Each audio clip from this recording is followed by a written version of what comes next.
There's nothing miraculous about Rovo AI agents. And that's exactly the best news you'll hear about AI in Jira this year. I've built and used Rovo agents on real commercial projects for the past year. And one of them helped me write 98 user stories in the last 2 months. And that's 60 hours of boring typing I didn't have to do. But my very first agent, it was useless. Worse than useless actually, it created work. In the next 10 minutes I'll explain what a Rovo agent is in simple terms. I'll walk you through the 3 building blocks every agent has. And I'll also share the one mistake which made my first agent useless. And that's the same mistake I see in almost every Rovo tutorial on YouTube. This video is sponsored by Atlassian, and our goal is to help you deliver your projects faster with AI in Jira. Rovo has 3 main parts. Rovo Search lets you search across Jira, Confluence, and connected apps. Rovo Chat is the chatbot you talk to. Rovo Agents is what this video is all about. Quick note, I already covered Rovo Chat and how it can save you 5 to 10 hours per week in 2 separate videos. Links are in the description. Today we're focusing only on AI agents. So, what is Rovo Agent? Think of it as a virtual junior assistant who knows how to do one thing. It does that thing the same way every time. Never grows tired, never forgets, and never complains. For example, I built an agent that takes my meeting transcripts and turns them into user stories, written in my style and using my acceptance criteria format. And every run produces the same high-quality output. And that's the whole point of AI agents. The key difference from the main Rovo Chat is a generalist. You ask it anything and you get an answer. An AI agent is a specialist. It's built for one job. Now, the part most videos won't tell you. The core logic behind Rovo agents is the same AI agent logic you would find in ChatGPT or Claude. Same rules, same principles. But here's where it gets interesting. Atlassian took that foundation and built on it, creating something you cannot replicate with a standalone chatbot. Because Rovo agents have an unfair advantage critical for project managers. I'll show you exactly what in a minute. For now, just hold on to this one idea. If you understand how to prompt ChatGPT, you already know 80% of what you need. The other 20% is testing and refining. The most important thing I learned is to build agents that solve just one problem. Not 5, just 1. And then make sure they solve that problem the same way, over and over and over again. You probably heard those bold claims that AI agents will take over project management. In reality, AI agents are best at simple, repeatable tasks with clear instructions. They won't replace your judgment or how you manage stakeholders, but they can handle routine admin work like writing summaries, turning notes into tickets, or organizing your backlog. That's where they shine, and that's where you save the most time. If you keep these limitations in mind, you'll build agents that free up your time to focus on strategic leadership. This is the biggest mindset shift for using AI agents efficiently. If you find this helpful, please hit the like button. That lets me know you want more videos about AI in project management. So, if Rovo agents work like other AI agents, why use Rovo instead of ChatGPT?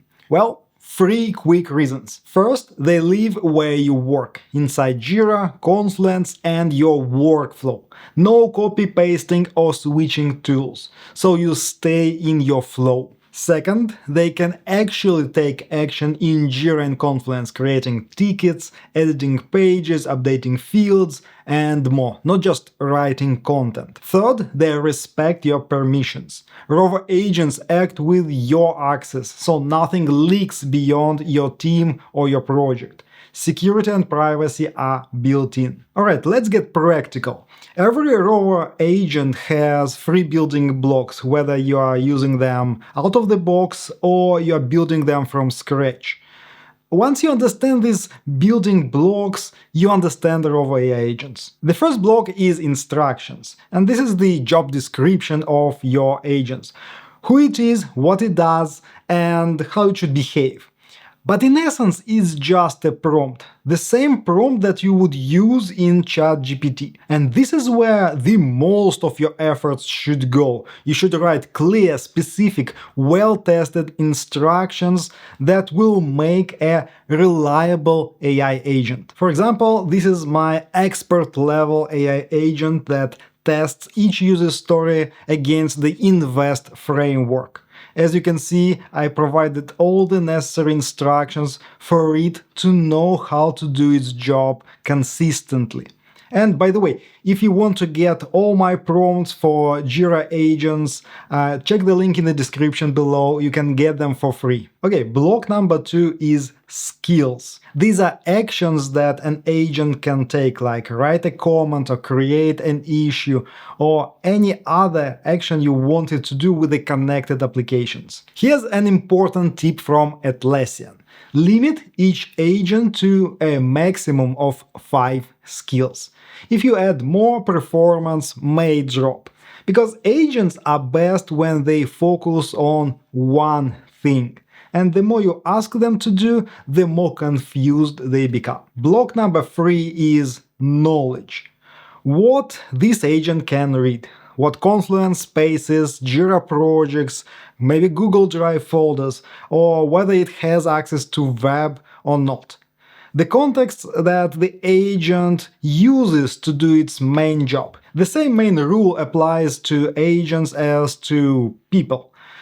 Only give them what they need.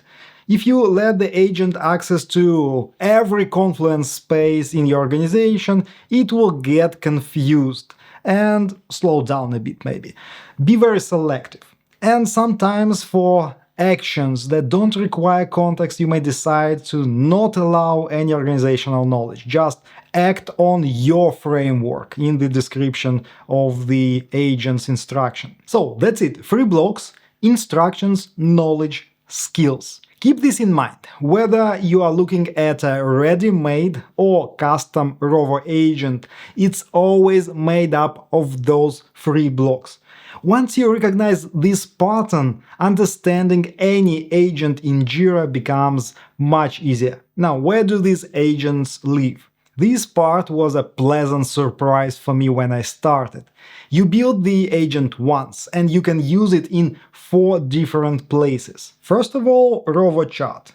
You open this panel and use this drop-down to select one of the agents, like selecting a specialist for the specific job. Second, you can use them inline in Jira or Confluence. You just type /Rovo or /AI, and in this dialog you can add and you can start chatting with agents, and you can select, for example, bug report assistant.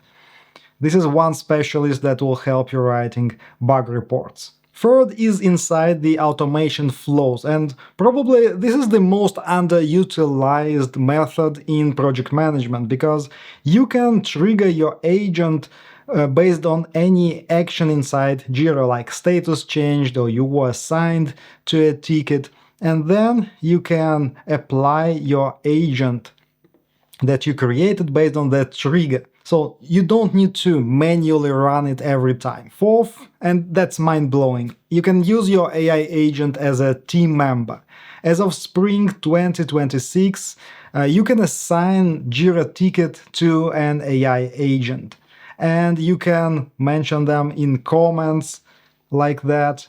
and use their power to help you with a specific work item. By the way, it's a new and super interesting topic. If you want me to create a separate video on how to use AI agents as your team members, leave me a comment in the description below this video. Okay, the main point is this.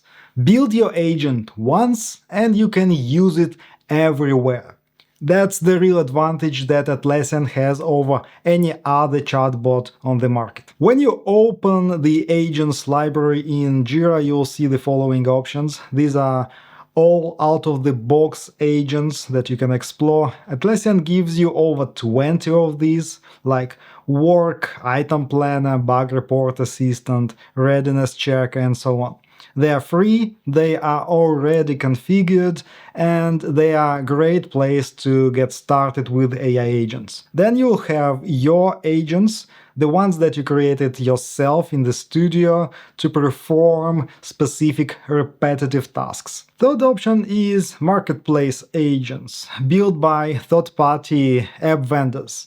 You install them like any other Atlassian app from the marketplace and they enhance your agents or enhance your tools. But here's my advice. Start by using out-of-the-box agents for a week or two to see how they work.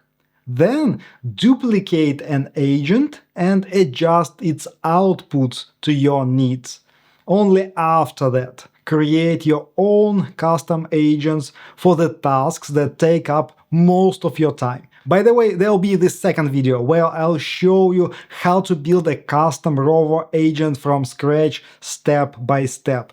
If you want to see that video as well, click the like button and YouTube will show you once it is published. But here's the main problem with all AI agents, and many people struggle with Rovo agents as well.